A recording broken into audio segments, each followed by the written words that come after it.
Guys, I want to play a game I like to call, it's a new game. I don't think we've ever played it before. It's called Too Soon? Question mark? All right, so we have tonight at 5:30. Is that tonight or this evening? Today at 5:30. St. John's and UConn playing in the Big East tournament. Wow. It's a big matchup. It's a classic. The Garden. Wow. No, this is a classic. Like, this takes me back to a time where the Big East meant something, where UConn and St. John's actually meant something. Georgetown and Pitt actually meant something. Syracuse versus Georgetown or Seton Hall meant something. This feels like that. This is pretty cool. So Pitino out for blood. In our first edition of Too Soon? Question mark. We're going to listen to Rick Pitino here being asked what UConn has to do. No, what St. John's has to do to beat UConn. UConn tomorrow. What do you have to do to knock them off? We got to have about 6 of their players get COVID. Thank you, Coach. Congratulations. Too soon? Was that taken in his crypt? You guys see that? And I asked you guys, too soon? Like COVID jokes? No, not too soon. It's been 50 years. Right. 50 years. The more important part is, look how Rick Pitino changed the outcome of St. John's season. He roasted everybody in that press conference, said he had no people that can move laterally. He said he had bums on the team. He didn't recruit them. They suck. All of a sudden, fighting for a spot in the Big East. That's some 20 Bell. CB coaching. Talk to him. Pete Bell. Shout out to Coach Pete Bell of Western. Remember them? Stugotz had a great run in the tournament. No. No, you don't remember Pete Bell? No. Oh, okay. And that was the first installment of Too Soon? Neon Badeau at center. He was dominant. I can't get over. Oh, Neon Bedreau. I can't get over the Johnnies and UConn doing battle in the Big East Conference tournament at MSG. I could that. Goosebumps? May need my wife to go out of town for this one. Yeah. So I can watch it with Sal. Can't get her into Pitino? Yeah. Tell her you're going to watch a vampire movie. That is a tough sell. Hey, we're going to watch Dracula tonight. What is the toughest sell? Because I maintain Tony trying to sell his wife on watching Pascal Siakam is the toughest of sports sells to your wife. It is. Hey, honey, let's sit down and watch Siakam. This guy Halliburton, crazy shot, but he's good. You haven't laid out your Friday night plans, which include highlight. You guys are the best husbands ever. I'm going to say that right now. Thanks. Thank you. You guys, Dan sits in this seat, and he roasts you guys mercilessly for your relationships. But I'm here to say I've met, I think, everyone's significant other. Most of them. No, I haven't met Abby. That's not true. Okay. But from what I know about you guys, wonderful, wonderful significant others. You guys do a great job, and they're lucky to have you guys. How about that? That's right. I don't know about that. No, don't play modest now, Roy.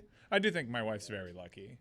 Well, I didn't say lucky. Did I say lucky? Yeah, you did. You said said they're lucky to have us. Lucky might have been And too then far. I think nailed right on the head. Blessed? Now, Blessed. It's a two-way street, but sometimes it should require some acknowledgement that I'm quite the catch too. Give and a take. It's the guy that was that laugh. Mike being quite the take. Well, just quite the get. Have some respect for yourselves. Right. I mean, by the way, you've met Abby. Have I? Moss event, yeah. Oh, man. You were drunk. It's okay. Come on, man. You can't that's expect not me fair. That's to not fair. remember. That does not count. You're right. I have a question for you, Amin. Yes. I know the answer, but I want to ask Those are the you. best questions. Smart love man this said game. never Do ask a that. question you don't Do already it know Jeopardy the answer style. to. His questions are the best questions. Say the answer, and then he asks the question. Oh, okay. So Jason Kelsey is having a moment, correct? My good friend Jason Kelsey, yeah. Is he your good friend? Yeah. Oh, wow. Then I want to No, go ahead. Ask the question. pass along my condolences to you then as well, because Jason Kelsey's beloved dog Winnie has passed away. Oh, man, that stinks. Hate it when dogs go, man. Yeah. It's bad. Now, here's kind of my question, respectfully, and maybe this is a new segment of Too Soon. Oh, no. Again? Jason Kelsey's dog passing away. Yes. Worthy of a TMZ story? Yeah. No. Depends on what the time of the It's a the slow calendar day is. for TMZ. It was today. Today's the day. They would acknowledge Yeah, that. that surname does numbers. Yeah. It's Sorry. not even editorially, is it worth it? It's all about traffic. Did they these work days. Swift into the article? They at all? had to. They had to. Yeah. There's no chance. There's Well, no is mention. it indeed an article on There TMZ? actually There's is. an article? I'm still going down here, and somehow, in fact, the brothers just bought her something about a zoo date with Taylor Swift There and you Travis. go. Has nothing to do with the dog. Yeah. You know what? Everyone says Travis is so lucky to have Taylor, and he is. But Taylor, you're lucky to have Travis. Yeah. Thoughtful There guy. are just certain people that do numbers. Jason's lucky to have both. Sydney Sweeney does numbers. Sydney Sweeney has an upcoming horror movie. Okay, she's a good actress. She's an amazing actress. Everyone's entitled to their opinions. But if you go to the IG page for this nice of upcoming, if you go to the IG page for this upcoming release, Uh-huh. they are they're very calculated. Yes, I think. That the name Sydney Sweeney has to appear in every post. It is like, I forget the name of the movie. She's but in the it's movie. Such and such, but it's starring Sydney Sweeney. Of course. It's just to get traffic because she is such a magnet for traffic these days. Mike, it's no different than when you see, like, someone in a movie, they win an Oscar, and the very next movie they're in says Academy Award winner, right? Remember when Halle Berry won this the isn't Oscar? that. The very next movie she had was Gothica, which is a terrible movie. But it's starring Academy Award winner. Yeah, that's a marketing thing. But this is just starring Sydney Sweeney. Because She's a it's huge just, star. Like, it's a bigger deal that she's in the movie than the movie existing Of itself. course, it This is. is about popularity as well. Yeah. She's Nothing really to do with like, acting. She's really having a moment. Is that what we're doing? Marketing 101 here? Yeah, you mentioned the No, famous but people. every single post. Of course. Every single post is more so like the movie is like not even really important. What's the name of the movie? Look up the name of the movie. I think it's called Immaculate. Starring Sydney Sweeney. Immaculate, starring Sydney Sweeney. But he's saying it's not because she's a great actor, it's because she is popular. It's like the Hawks. Why would you market anyone else other than Trae Young? He's not a great basketball player, but he's all you got. No, He's popular. this would be the NBA starring Trae Young is basically like No, what's happening right no. now with Sydney Sweeney. No, it's not. It's an unbelievable run because that she's having. who else is in the cast? And I'll I don't quite understand the run that she is having. I but- understand it. Did you Seems did you pretty watch? obvious. Yeah, look. Did you watch? What's it called? White Lotus. She was awesome in that. Yeah, I watched White Lotus. Did you watch Euphoria? She was awesome in that. Euphoria? Yes, she was awesome. I did in watch both. Euphoria, and so like awesome in Euphoria. I've seen Euphoria in doses, and I was like, okay, so this has a very certain style of acting in Euphoria. Everyone has to kind of act like that. It's an A24 movie.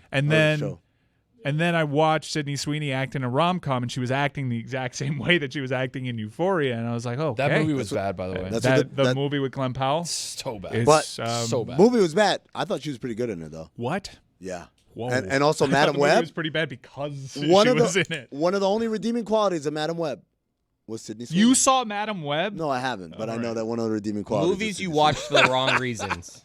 Movies you watch for the wrong reasons. Sweeney. Everything with Sydney Sweeney in it. Swordfish is up there for me.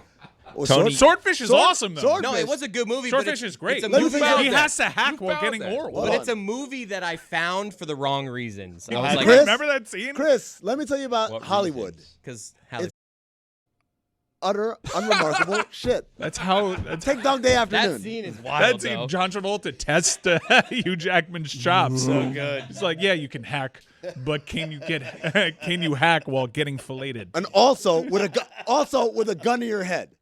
Yeah, That's- like I don't have Pressure's enough on, going on baby. here. That part he was used to. Like though. honestly, how do you even? Like one of the two things has to not be going properly lock when in. you get that kind of pressure on you. You know what I was so confused by is Swordfish is such a file. For why me. would he not want to release? Like, okay, like you could still hack and just go, right? Like that wasn't the terms of the thing. The terms of just hack in. Like, why is that added pressure? I love watching like those movies from the late '90s and their interpretation of hacking. Hacking. Oh my god. 20 It's just- CB, baby. It's just the best. The professor from Money Heist is in this Immaculate movie. Oh, yeah, he is. See, He's so- Father Sal Tadusky. Give me another actor's name. You still haven't named a name of someone who's in that There's movie. not really much of him. That's why you say Sydney Sweeney every post. Nicolo Senni. Okay, so nobody knows who that is, right? I guess I don't really recognize This this. is a guy. very looks like, Italian cast, She's by the getting way. mentioned, right? No, the girl from the other season of White Lotus is in this too, right? Aubrey Plaza. No, Simona.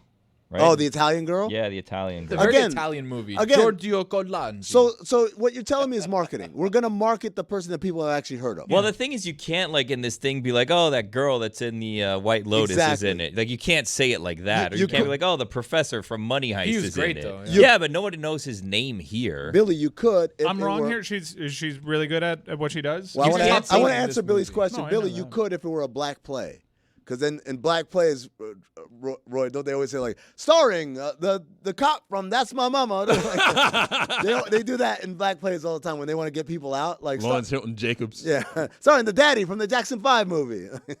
But no, you're right. You can't, for a great movie or a big movie, you can't just say, hey, remember her from this show. You got to say the name that people are going to recognize, Sydney Sweeney. To Mike's point also, like the poster just says Sydney Sweeney, Immaculate. Yeah.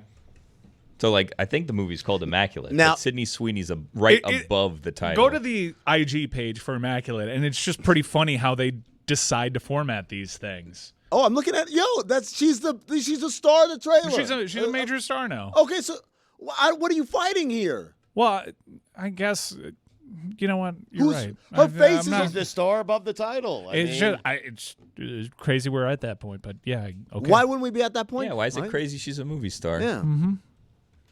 No, please. The class would like to know, Michael. He made it clear he doesn't think she's a great actor. I don't personally rate it. I don't like when any movie has like the star above the title. Like it's just a movie. Like why does this need to be? No, I need Liam Neeson's name up in the credits. Absolutely. Yeah. So I know exactly what I'm getting into. But that's seen- Liam Neeson. He's fortified in a tremendous. He was a was trying to- thespian before He's an earned actor. it. I was trying to help you out, Mike. You ever seen the poster for Retribution? It's just him looking scared. It says Liam Neeson. Yeah, I can't. It Retribution. can't be Beekeeper. It has to be Jason Statham. Oh my God! Yeah. Stugotz, have you seen the trailer for Beekeeper? No, I have not. In the break, I will play it for you because this. No is a Hard Stugotz Feelings movie. has to have Jennifer Lawrence. I get. Whoa. What was that? What is that? It's beef. I don't know. Oh, those are bees. Oh, the bees! Oh my God, not the bees! Did you guys watch what happened in Indian Wells last night? The bees! No, what Oh happened? my God, not the bees! You were watching Indian Wells Yeah, last Cindy night? was out of town last night. Yeah. My boy's locked in. Yeah. No, I That's late, though, Indian Wells, right? well, it was a 6 o'clock Eastern start time. All right. Alcaraz was playing, and I tuned in, and I was at a sports bar, and it was a bunch of different things were going on, and I thought that they were showing B-roll, and I saw B-roll. Hey! There was a 2-hour delay. There was a 2-hour delay because there was a swarming of bees. They attacked Alcaraz, the judge, and then this renegade showed up with a vacuum with no gloves, and he just got rid of them all. He sucked them all up. Hey, yo. Stugotz, yesterday on the show, Yeah. I demanded Dan make an apology to Charlotte Wilder because she said bet on the Pistons and because of Taj Gibson, and Dan thought that was preposterous. And then, of course, the Pistons won the game. And I said she deserves an apology from Dan, and not just a national apology, an international apology. And I thought everyone was going to crack up, and nobody got the reference. Right. So I realized that we've got to set this whole thing up because Isaiah The rare Thomas. setup after the joke. Exactly. Ride with Thomas. A day later. I A mean, day later. No better time than the 24 hours in the future. so back to Zeke. Zeke was on Draymond Green's podcast, and he said Michael Jordan owes him an apology. And I want to play the clip right now so you can hear him. Where is y'all relationship at today? And is that salvageable? Dude, no. Not salvageable. This dude got on national television, international television, and called me somebody who's been really good to him. And until he apologizes on international television, we ain't no conversation. You can't apologize and have a private dinner when you done embarrassed me publicly. If you didn't mean it, say it publicly. Now, if you meant it, let it stand. Now I get it. So his airness needs to go on Canal Plus. Canal Plus. Sorry. International TV. International television. Right. Stugotz, does Michael Jordan owe Zeke an international apology? Zeke needs to get over it, man. The fact that he's still going on podcasts and shows and demanding Michael make some sort of apology that he knows he's never going to make. Michael's not apologizing to him. Michael doesn't apologize to anyone, nor should he. Let me stick up for Zeke here. He gets asked this question. He doesn't come in and say, I want to talk about Michael Jordan. They ask him the question, and so he answers. He answers it truthfully. I understand that. So maybe it's on Draymond for asking a question that he's been asked 1,000 times. Yeah. Like the most cliche, like if you have Isaiah Thomas on, one of the first 5 things you're writing down, Michael Jordan apology. which means it's a bad question because it's been asked 1,000 times.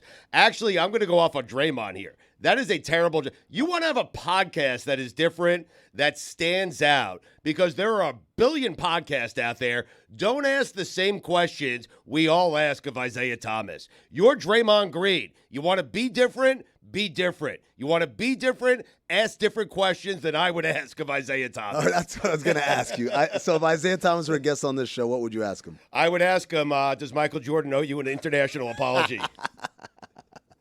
I mean – now, there's another clip, Stugotz. Yes. And this one, I believe, was tailor-made for you. Can we roll that clip?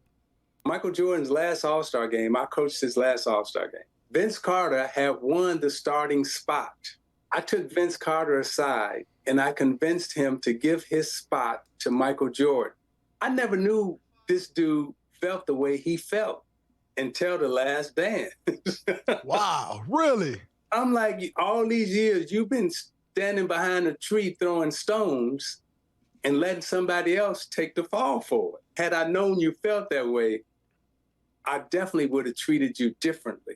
Hey, I only know how people are with me when they treat me. Now, some people will say, well, why didn't you shake his hand?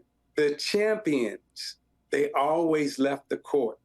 And then they would come into your locker room after the game and shake your hand and say congratulations. That's how it goes. Chicago, they're the only champion that still cries about somebody not shaking their hand. All right, Stugotz, I want to lead off. There were three things that he said there, in that video. Number one is, I'm the one that convinced Vince Carter to give up his starting spot to Michael Jordan. Number two is, I didn't know Michael Jordan felt that way about me until I watched The Last Dance. That's ridiculous. And number three is, hey, back in my day, the champs would never shake your hand, but they would come into the locker room afterward. Now, that last one, I can tell you, specifically, the Celtics did that to the Pistons in '88 when they beat when the Pistons beat the Celtics in '88. Right. They didn't shake their hands on the court. They walked off, and then later on, they came in the locker room and congratulated them. And I know they that walked off early while the game was still going on. They walked off early. Okay. I think McHale was the only guy that stayed out. Did they have the same looks on their faces? Because it was a thing. No, when the Pistons did it. It was a thing when the Celtics did it, but nobody made it a thing. And so I'm gonna. Is this a Two Americas? I'm gonna defend him on. Well, that's his assertion is that you guys didn't have a problem when the Celtics did it. The second point is, I can't believe that. It's laughable. Okay, so no, where he didn't know he was left off a dream team because everyone kind of knew this. And he started complaining right then and there. So I mean, he knew. He knew. Wait, so which one do you think is a larger untruth? Is it, I didn't know that Michael felt that way about me until I watched The Last Dance, or is it, I'm the one that convinced Vince Carter to give up his starting spot to Michael Jordan, even though they both played at Carolina? I would say it's easy. Like him saying that he didn't know how Michael Jordan felt about him, he's known that forever. We should ask Vince Carter that, or someone should. Someone needs to ask Vince Carter, because it could be that he was a voice in Vince Carter's ear, but there were other people maybe relaying this message. Everything that I knew about the whole Dream Team thing was that Isaiah Thomas was very aware that he wasn't on the Dream Team because Michael had an issue with him. It is a fascinating claim to make. And so, Stugotz, I'm going to ask you to make a similar type of claim. Right now, no prep. He does not know I'm going to ask him this question. I'm filibustering right now so you can figure it out. Make a claim about your employment here on the Dan Le Batard Show with Stugotz that would look as patently absurd as, I didn't know Michael Jordan didn't like me until The Last Dance. Really? You're asking me to do this? On the spot, because I want to test your mettle. You are the world's greatest liar, Stugotz, as trumpeted by so many people, including me. Got to be behind. Maybe he's behind Trump. Thank you, Chris. Why you got to bring it down, man? I appreciate that. We're having fun. I'm not comfortable doing this. I have to be honest with you. You're not comfortable lying? Well, I mean, that's where I'm most comfortable, but I mean. That might have been the lie right there. I'm not comfortable doing this. Like, all right, it's him, then Trump. You want me to go off on like how Le Batard doesn't wind up here if it's not for me? I'm the reason he's here. Dan wanted the end. He keeps saying Dan and Stu, and I keep saying, no, it's okay. Dan with Stu was fine enough. Yeah, I'm not going to do that, man. No? I'm not going to do that. How badly I felt at the beginning of Meadowlark when I learned my percentage of the company. No, I'm not going to do that, man. I'm just not going to do that. I can't do that. I mean, that piece of Not going to do it. Not going to do it. It's a Friday. I'm feeling good headed into a Friday, I mean. Abby's not home. Abby's not home. Gummies, Publix. The White Island Castle Green. Sliders. The Island Green. I got it all. The Island Green. I got it all. I'm not going to say anything bad about Dan. The 16th hole. Yeah. What's this dude's problem, by the way? We had some laughs. Rory. The 16th hole? Rory is just a dope. It's a thing with him. With Really the rules, is. always, every freaking tournament, there's something with the rules with this guy. There is. And it is real confusing to try to explain everything that happened yesterday with Rory, but it just the takeaway is there's something going on with that guy. Keep an eye on him. Try to explain it, because I think everyday, like average weekend golfers, they would understand this because we do this all the time. Right. Yeah. So But you're not supposed to do it on the PGA Tour. He hit a ball out of bounds early in the round, and he took a drop. And apparently the drop from Victor Hovland and Justin Thomas, they were a little skeptical. They don't say anything there. A couple holes later, he has a very similar out of bounds, and he goes to take another drop, and Victor Hovland basically calls him out. And it's just like, I think, which to Stugotz's point, every golfer, if you're playing for money and in a competition, you have these arguments of, no, I think your drop is back here. The ball went in there. And it was just an 8-minute, you get to hear inside the ropes, and you hear them arguing. And the takeaway was, Victor and Justin Thomas basically being like, keep an eye on this guy. It was actually pretty cool because it was a long amount of time that the broadcast was essentially hijacked by these golfers having this argument because there was no actual footage of where the ball went out. That's why you have the two sides of the story, and you have the solution that Rory pitches to the other golfers. He's like, I'm pretty sure I saw it hit the land before it went in. Let's just split the difference, which is super guilty. You never split the difference. He hit it with the I'm pretty sure. No, but the weekend golfer splits the difference all the time. I mean, that's a conversation that me and Chris would have on the course. By the way, if you love golf, boy, do I have news for you. Go to lebatardaf.com. You can sign up for our Merch Madness contest for March Madness. Go in there. Brackets are going to come out on Sunday, but you can sign up now. We'll send you an email, and you can participate. Prizes include things from the website, so that's fun for golfers and basketball fans and people of every sport. I was waiting to see how we brought it back to golf. And all of us, no, to Billy's point, all of us are going to be filling out brackets, so you can compete against us, see if you can beat our brackets. Sign up now, and you will get an email Sunday. To Billy's point, Billy's point was if you love golf. Yeah. This is for golfers and basketball fans alike. Just sports lovers. No one's excluded from this. Everybody. Because basketball is a team sport and golf is an individual thing, and Merch Madness is certain an golf individual leagues thing. are team sports too now. Merch Madness! Mina Kimes, Love is Blind is next.